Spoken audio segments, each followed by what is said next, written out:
ఆహ్, ఎంత పెద్ద కుటుంబం అంటే అంత గొప్ప. ఇప్పుడు ఎంత చిన్న కుటుంబం కాదు, సింగిల్‌గా బతకడం గొప్పగా ఫీల్ అవుతున్న రోజులు.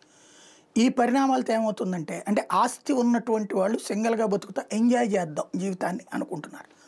అయితే వీళ్ళు చనిపోయినప్పుడు ఆ ఆస్తులకు సంబంధించిన సమస్యలు ఎదురవుతున్నాయి. ఆస్తి మాదంటే మాదంటూ అటు అమ్మ వాళ్ళ వైపు, ఇటు నాన్న వాళ్ళ వైపు అడుగుతున్నటువంటి రోజులు. దాంతో కోర్టులకి తిప్పలవుతున్నాయి. ఇప్పుడు ఒక ఆస్తి మగవాడికెంత, ఆడవాళ్ళకెంత ఇట్లాంటి లెక్కలన్నీ ఉన్నాయి. కొడుక్కి ఎంతొస్తది, కూతురికి ఎంతొస్తది ఇట్లాంటియన్నీ. ఇవి కాకుండా ఇప్పుడు వీళ్ళదైతే ఎవరికి పంచాలి అన్నటువంటిది సమస్య వస్తుంది. దీంతో సుప్రీంకోర్టు ఒక రిక్వెస్ట్ చేస్తుంది మహిళలకి. సొంతంగా ఆస్తులు ఆర్జించిన వివాహిత హిందూ మహిళలు భర్త లేకపోతే, పిల్లలు లేకపోతే వీలునామా రాయండి అని సుప్రీంకోర్టు సూచించింది.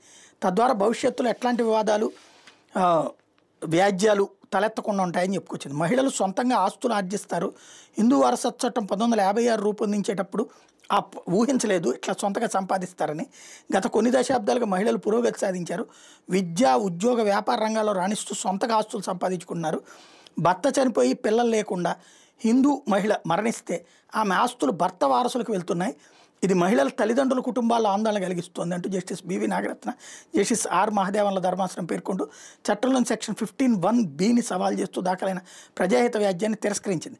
ఈ సెక్షన్ ప్రకారం పెళ్ళైన హిందూ మహిళ వీలునామా లేకుండా చనిపోతే తల్లిదండ్రుల కంటే ముందు భర్త వారసులకు ఆమె ఆస్తిని పంచుతారు. పిటిషన్ దాఖలు చేసి న్యాయవాది సెక్షన్ 15(1)(b) ఏకపక్షంగా ఉందని, రాజ్యాంగంలోని 14, 15, 21 అధికరణలకు వ్యతిరేకంగా ఉందని తెలిపారు. ఒకవేళ మహిళ వీలునామా రాయకుండా చనిపోతే సంబంధిత పక్షాలు వ్యాజ్యం దాఖలు చేసే ముందు మధ్యవర్తిత్వ ప్రక్రియ ద్వారా వివాదాన్ని పరిష్కరించుకోవాలని ధర్మాసనం సూచించింది.